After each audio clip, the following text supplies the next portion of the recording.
I'm so excited to have you here in my hometown, and I hope you're excited to learn about performance if you have anything to learn, which I hope you do from what I've been working on. And I had just published a blog post on my blog that has everything that I'm going to be talking about, plus like 10 times more. So if you miss anything, don't worry about it. And if I miss or forget to say something, I'm not going to worry about it because you can find it there on my blog.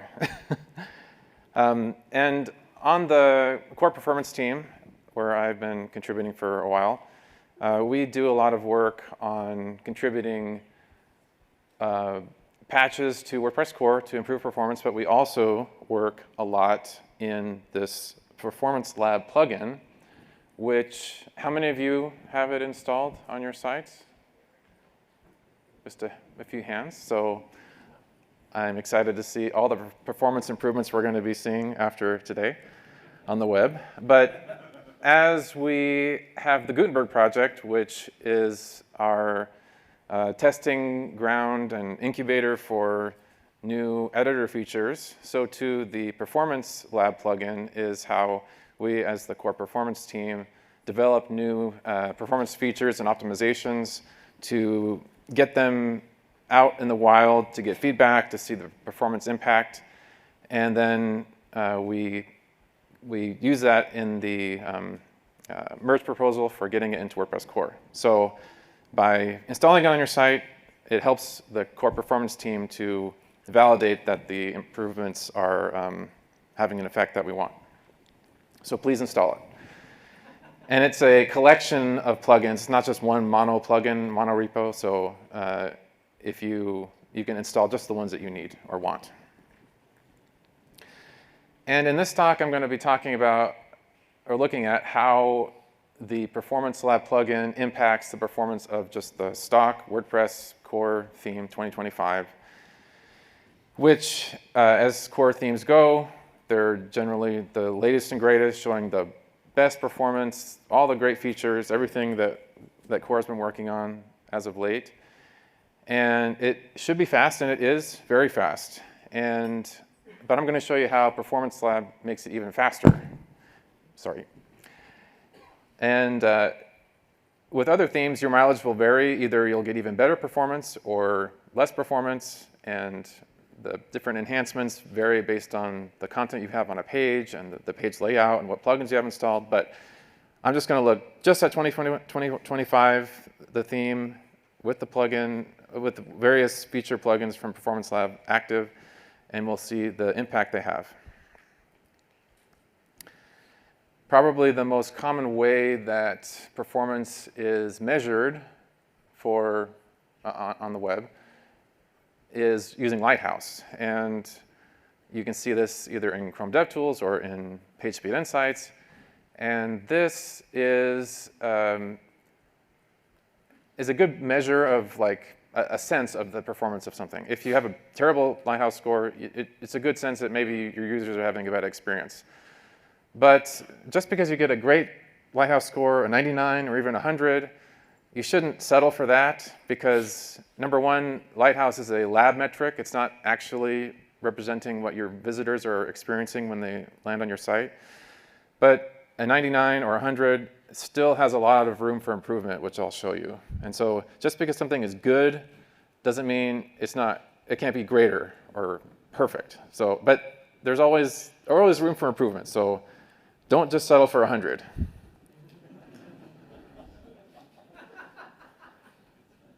The way that we will often measure the performance of a page is with this largest contentful paint metric, LCP, and it measures the perceived load time of a page based on the time that it takes to render the largest element that is considered to be content. So usually it's going to be an image, or it's going to be a heading or a paragraph.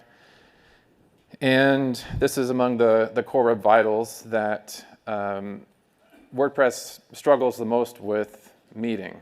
And one component of that is the time to first byte, the TTFB, and that's how long it takes the server to respond to actually send the HTML for the browser to then parse and then to build a page. And so if you have a slow TTFE, then it's very likely that you're never going to get a good LCP because and actually, what was it? Well, you'll see in my blog post, a very large number of WordPress sites have I think a third or half of WordPress sites have a second TTFB. And so that gives you only a second and a half to be able to achieve this good score or passing rate in LCP. So,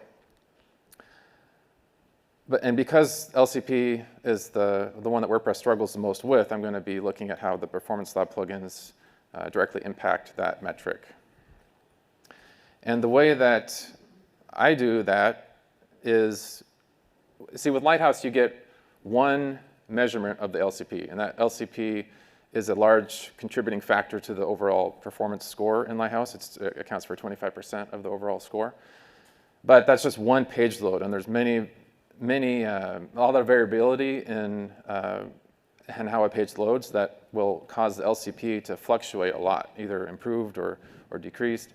And so the way to get a good sense of what the LCP actually is to do many requests, many page loads, and then to capture the LCP for each page load, and then to get the median value for all those LCP metrics. And the command the tool that I use to do that is one that I worked on when I was at Google with the team there called WPP Research. And this command will give you that median value for LCP as well as for other metrics.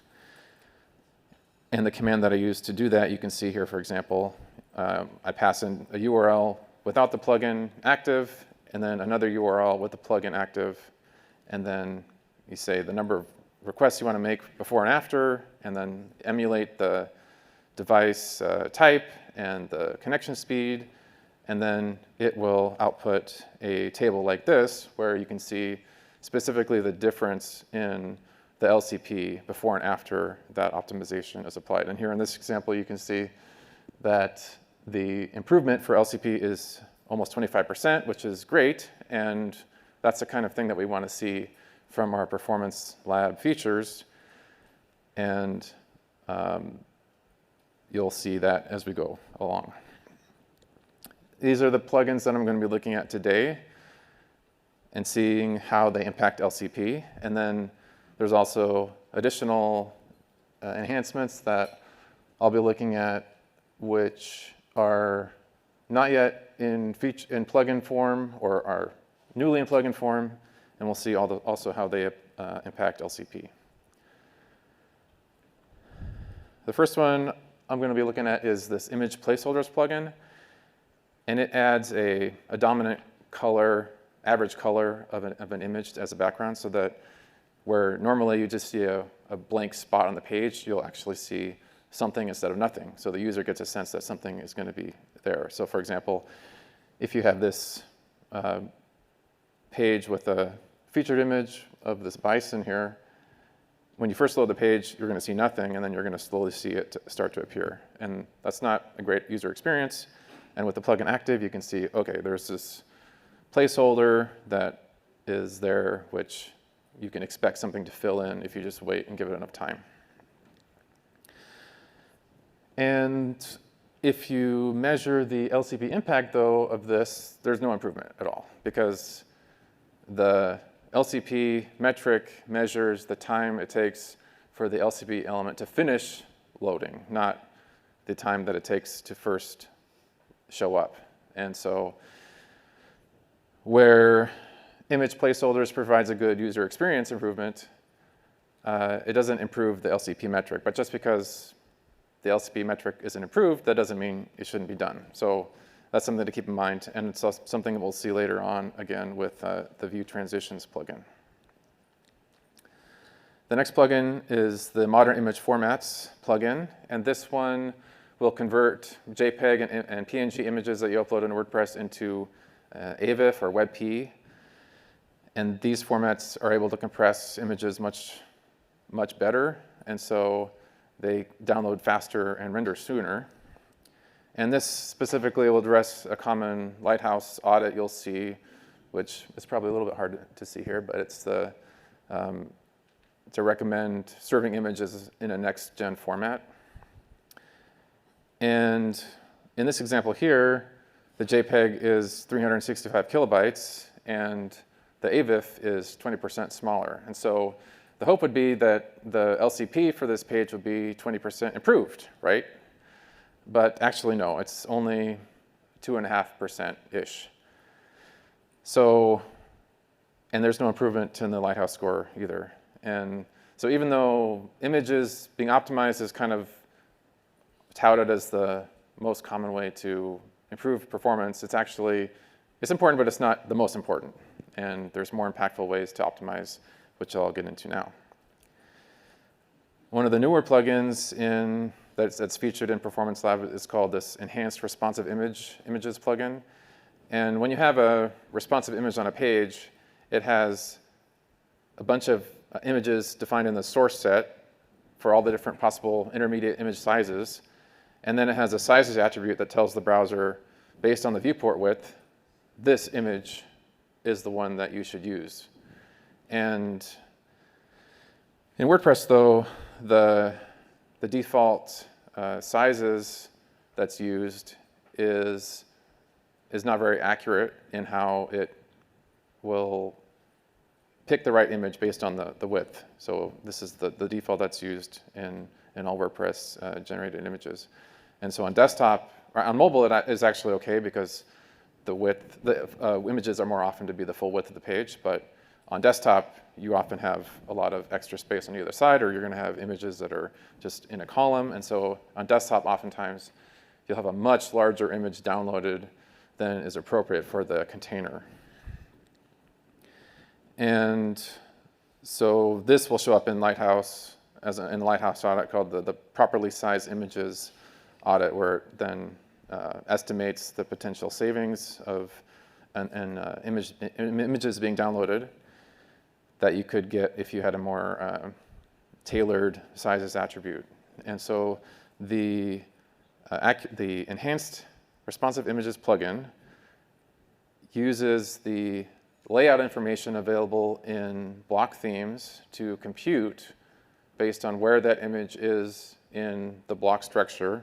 For example, here in a columns block, what the width is going to be for that image on the page. And in this example here, you can see where previously the width of the image that it's going to try to use for that given element is going to be 1024 pixels wide, but then with the plugin active, then the selected image is less than half that width, and then for the second column, the images are like 10% that width. So you can see that it's able to much more accurately compute the sizes attribute.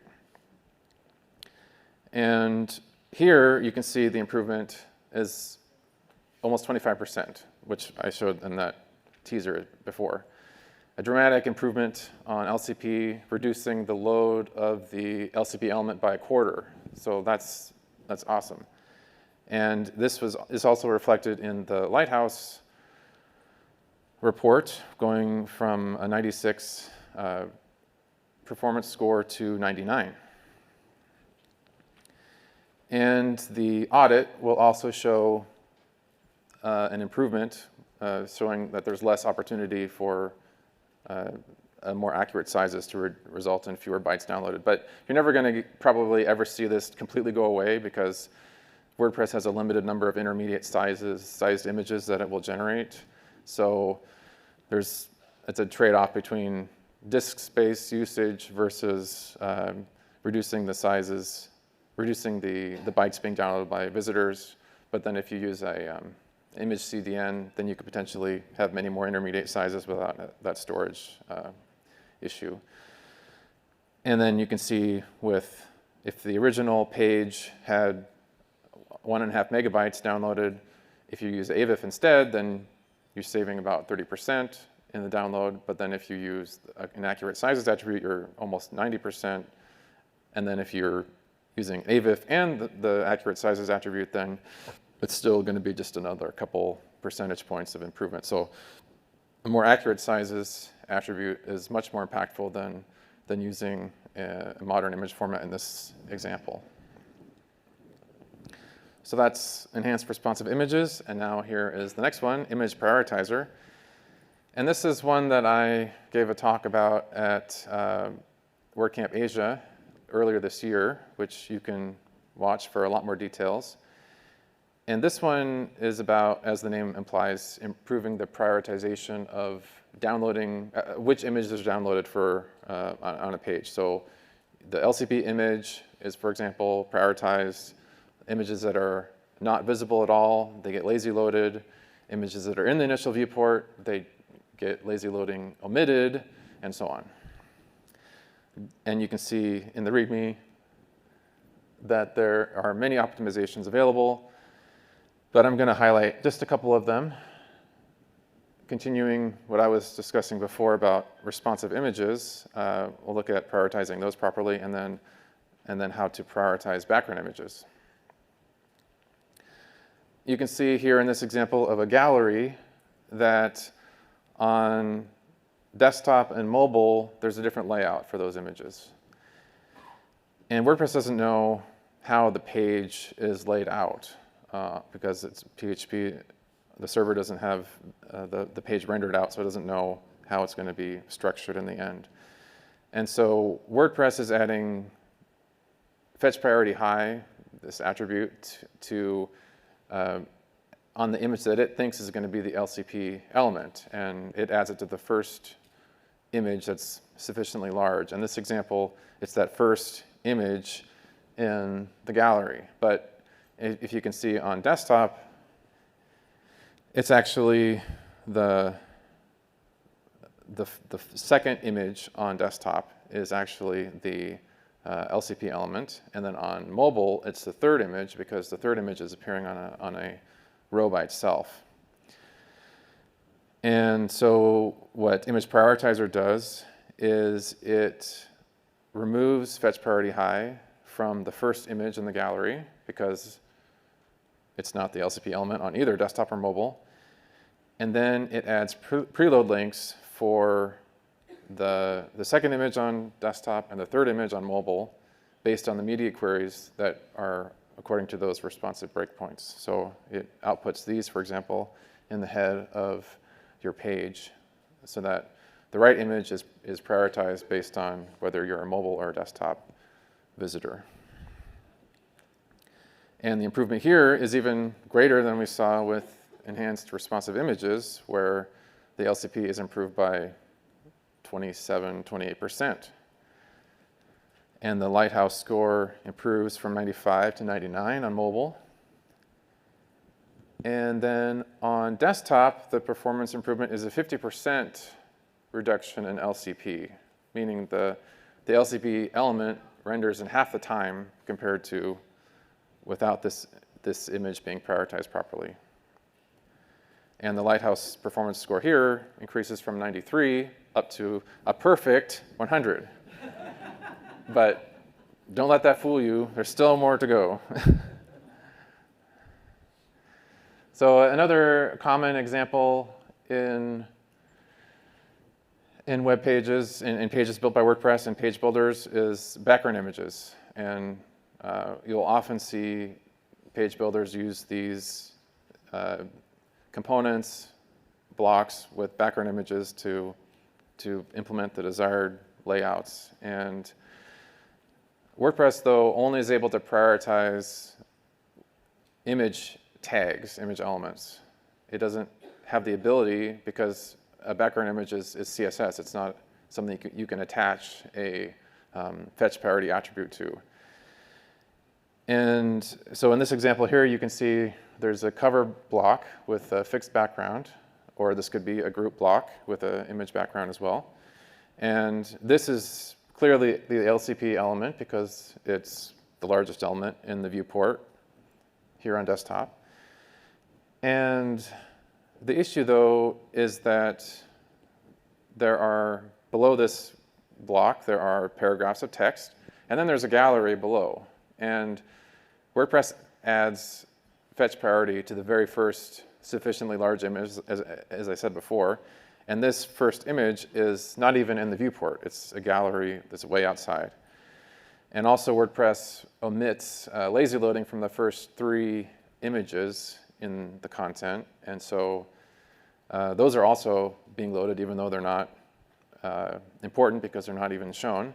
Whereas the background image for the all-important LCP element is loaded after all of those. So it's the most important image is getting loaded after ones that you can't even see. So then image prioritizer, what it does is based on the optimization detective framework that it depends on, it will remove fetch priority high from the first image in the gallery, as we saw before. And then it also will remove, or it will add lazy loading to all those images in the gallery. And then, as we saw with responsive image prioritization, it will add a preload link for that background image in the header. And in this case, the cover block is the LCP element on both desktop and mobile, so there's no need to vary the preload link based on desktop or mobile. There's the media attribute just says screen. It doesn't say on mobile do one thing and on desktop do another. And here, the performance improvement is similar to what we saw before, a 44.4% improvement in LCP. And the Lighthouse score jumps from 92 to 99 for performance. So those plugins, image placeholders, modern image formats, enhanced responsive images, and image prioritizer, those are all image-related plugins, right? So now, though, let's get into another plugin that's featured by Performance Lab that isn't directly related to images, and that is speculative loading. And this is actually something that landed in large part in WordPress 6.8, and it is this feature plugin, this speculative loading or the speculation rules API, it allows you to prefetch or pre-render links. So if you are able to prefetch the HTML for a given link, then you should get a TTFB, time to first byte of 0, because when you click the link, the browser already has the response in cache. And with pre-rendering, it not only fetches the HTML, but it also will download the images and render them out, execute JavaScript, so that you can potentially get a 0 LCP with pre-rendering. And whether or not you are able to get a TTFB of 0 or an LCP of 0 depends on how the feature is configured. There's eagerness configuration and a mode configuration. The eagerness is about how proactively it starts prefetching or pre-rendering. So you can go from conservative, where it just starts prefetching or pre-rendering when you mouse down or click on a link. And then, mouse down or pointer down or touch. And then with moderate, though, it's on desktop when you just hover over the link, it'll start prefetching or pre-rendering. And then, and also coming now soon in mobile, it will start to also prefetch or pre-render links as they come into the viewport based on some heuristics that are I haven't seen the details on yet, but that's starting to roll out in Chromium. And then then there's the eagerness, which is the browser will start prefetching or pre-rendering without any user interaction at all. And for the initial core merge in 6.8, the conservative prefetch configuration was used because this has the least risk in wasted prefetches or pre-renders, and also with pre-rendering, there's some potential compatibility issues where if you have ads or analytics and they're not aware of this pre-rendered state, they could erroneously register a page view And so you need to make sure that what you're using on the page is compatible with those, with pre-render. But if you look at the impact that speculative loading has, in this first column, you'll see what the experience was prior to 6.8 without speculative loading. The next column is with conservative prefetch, which you get by default in 6.8. And then the plugin enables these other modes where you can opt into this moderate prefetch, where it'll have a TTFP of 0. And then the last one is moderate pre-render, where you'll see that you can get an LCP of near 0 as well.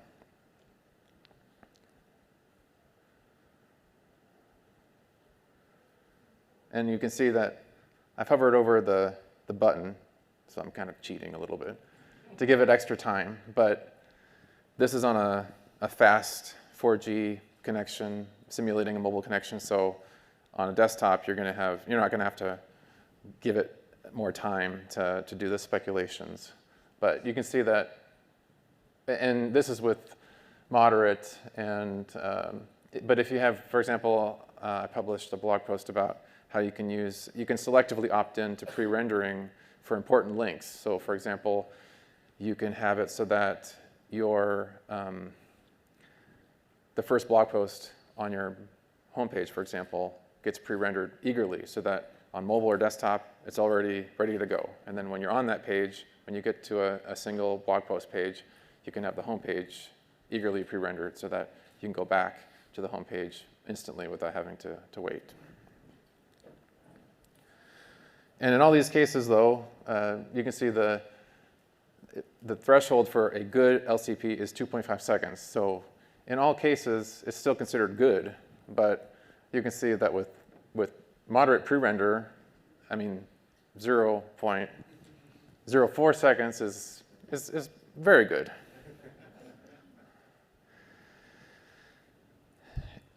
But there's a problem with being too good, and that is you're used to pages loading in a certain way. You click a link, you think the browser is doing some work for you, and then you see the spinner, and then you see the page go white, and then you see things go into the page, and then you know, okay, something happened, and the page loaded.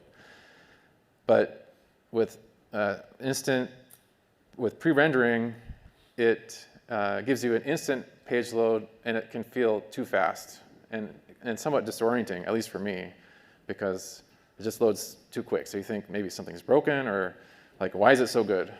And so view transitions is a way to fix something being so good. And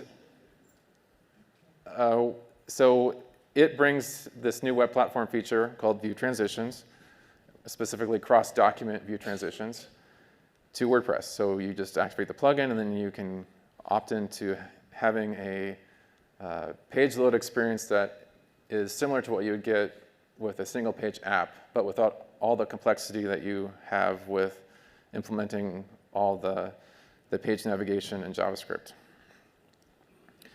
And here you can see an example before and after speculative loading.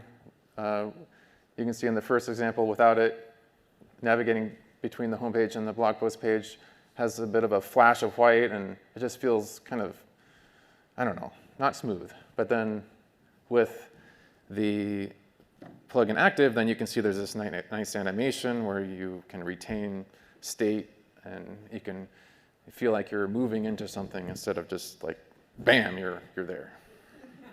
And that's also the case for navigating back and forward in the browser. You can see that navigating back to the home page also has that nice animation and transition, so that it's not just when you click a link, you also get that experience when you navigate back and forward. But as you saw with the image, as we saw with the image placeholders, this doesn't have any impact on your LCP at all. This is just a user experience enhancement. And so, but just because you're not getting a raw LCP metric improvement, that doesn't mean there's not value in doing it. So that's just something to keep in mind. that brings us to the Beyond section in my talk. And those were the plugins that are already that are featured by Performance Lab. But then now I want to get into some enhancements that are either brand new or actually just landed in Performance Lab or are not even yet in plugin form or are just being directly targeting WordPress 6.9. And the first is related to what I just showed with navigating back and forward. And this just was started to be featured in Performance Lab as of Monday. It's a plugin that enables that instant back-forward navigations even when you're logged into WordPress. Or, for example, oftentimes you will have like an e-commerce site where the shopping cart or the checkout page or the account page will have headers sent, the no store header or directive of the cache control response header, which will tell the proxies to not cache the page and serve those to other visitors, because that would be embarrassing to have someone else's shopping cart showing up for you.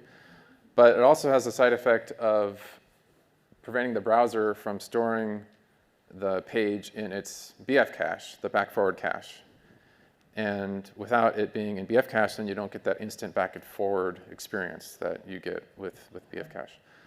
So what this plugin does is it uses the private directive for cache control, which tells the proxies to not hold on to those responses, but it lets the browser go ahead and store it in BF cache.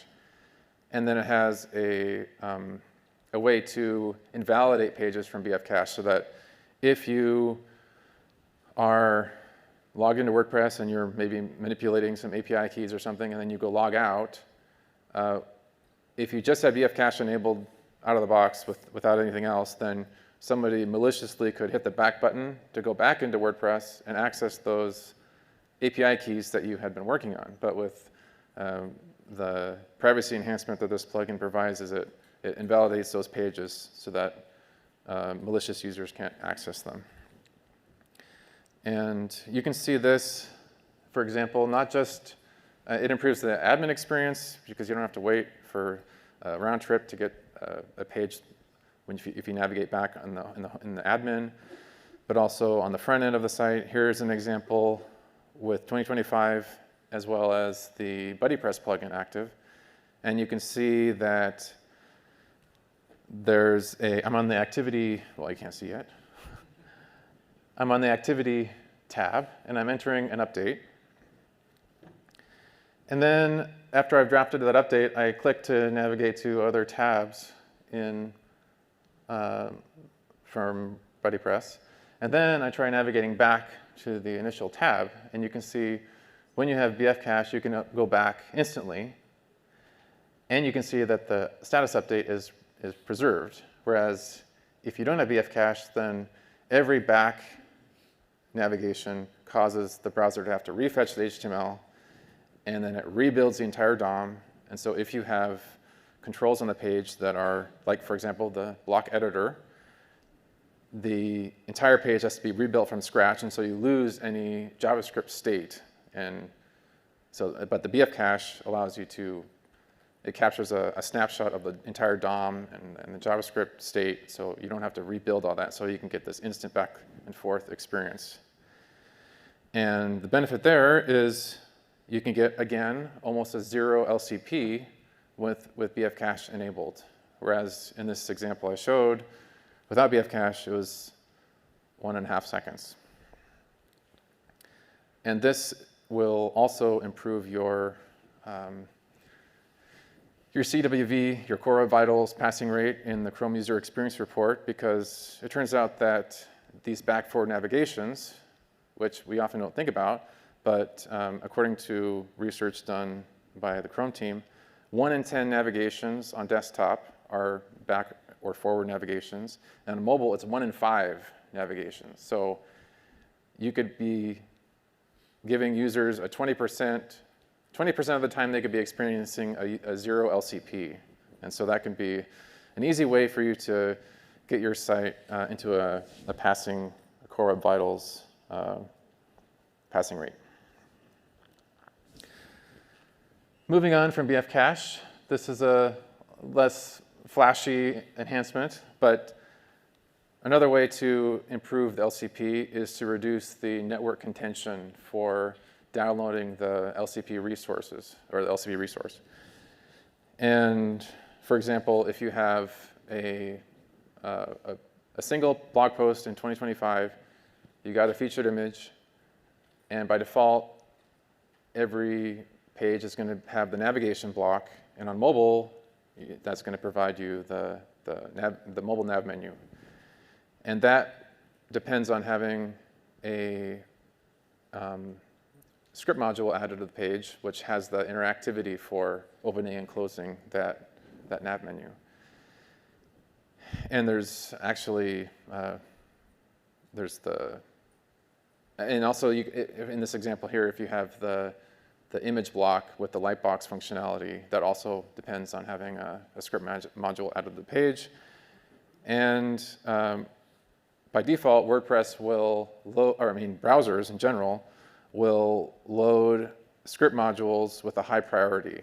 And what that results in is they compete with the loading of the LCP image. So you could be loading these script modules, which are for blocks using the interactivity API, and the interactivity API has a key design principle that all blocks should be using server-side rendering. So by design, these script modules should not be prioritized.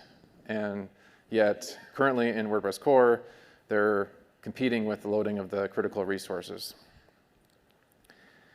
And so the way to solve this, there's two ways. You can add a fetch priority low attribute to these script tags. And also, the script tags can be moved to the end of the body, into the footer. And this has a nice 9% improvement to LCP just by deprioritizing those scripts that aren't in the critical rendering path. And script modules defer by nature. They don't block rendering, but they do compete with the network. They had network contention. But there's something else on web pages that will always block rendering. And you can't, if you have a classic script, one way to prevent that from blocking rendering is you can just throw a defer attribute or async attribute on that script tag. If it's not a script module, then it will load it after the page, or execute it after the page has loaded, so then it doesn't block rendering. But with CSS, you can't do that, because if you implement an async CSS solution, then you're going to have an unstyled page load instantly, which is great. But then you got the styles loading, and then everything, it looks broken to start with, and then you see the content. So that's probably not what the user is going to want. So by design, external styles are blocking resource to prevent that flash of unstyled content. And but on a WordPress, on a 2025, on a site using 2025, on the sample page, you're going to have always two external style sheets right now: the theme style sheet and the navigation blocks style sheet, which is relatively large. And even though they are blocking resources, you're still going to see a nice 100 performance score. So what's to worry about? I mean, we're already perfect, right? But it's interesting that Lighthouse gives you a 100 score, and yet there's a Lighthouse audit that says that you should still eliminate render blocking resources. And with this example here, there's two ways to do it. There's to opt into inlining the style sheet from 2025.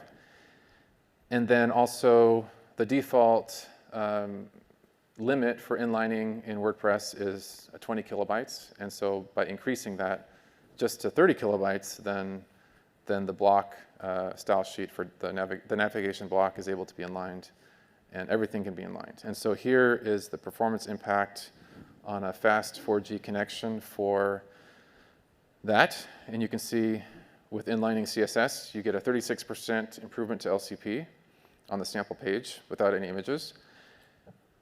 And then on a slow 3G connection, then you get an almost 45% reduction in LCP. And that takes a user from a poor LCP of 4.3 seconds down to a good LCP of 2.4 seconds. And you can see how to implement that in the blog post I mentioned, which you can find by going to that QR code. It should load for you. And again, all the contents, everything I shared is on that blog post. A lot more details, maybe more than you want to learn, is available there, along with links to the plugins and code snippets that you can use to implement all these enhancements on your sites today.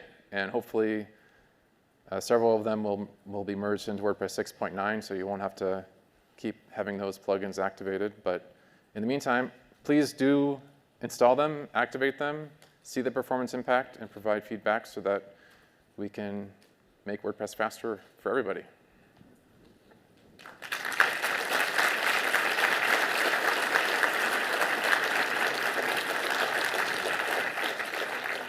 We have time for 2 minutes of questions. Please use the mics. Yes? Yeah, hi.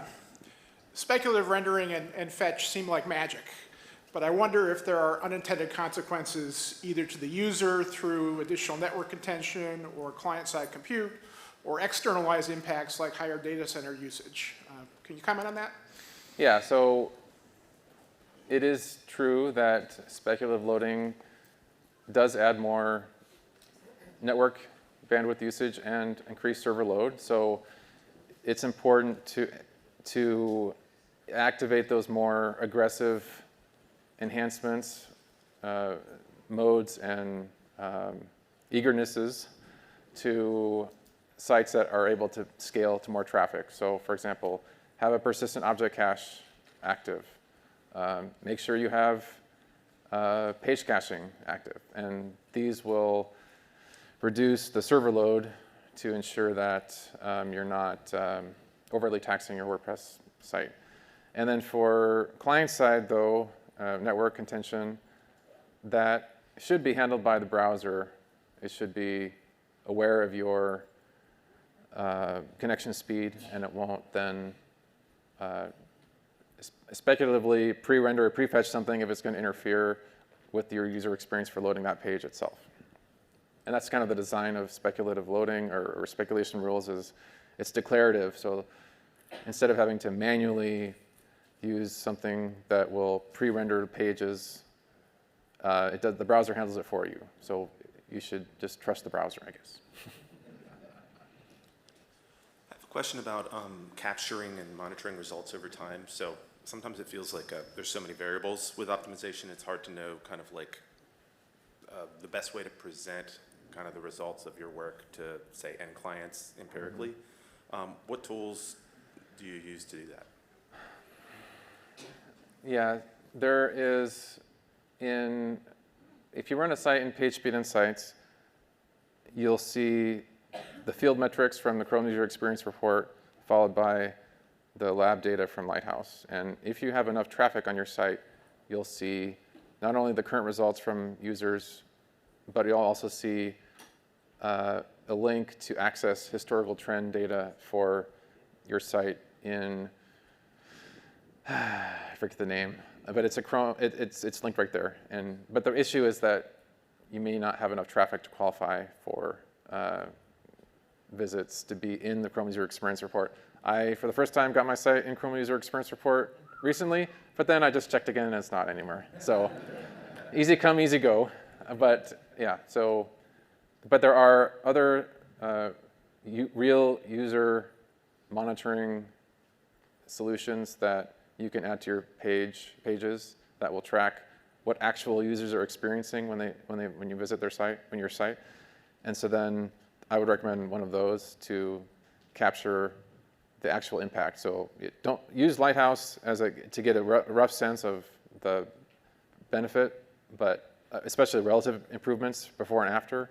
But you really need to use either what the Chrome User Experience report provides, or if you get a more, if you get a real user monitoring provider to give you that data, then you get much more real-time results, and instead of having to wait like a month for the Chrome User Experience report updates to come out.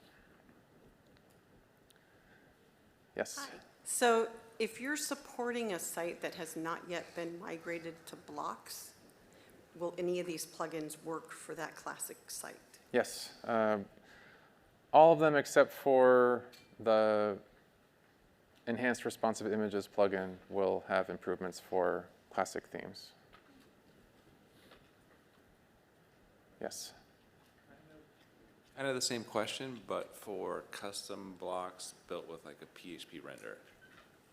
Yeah, all that is, it doesn't matter if it's static blocks or dynamic blocks, all these enhancements will, all these performance enhancements will apply.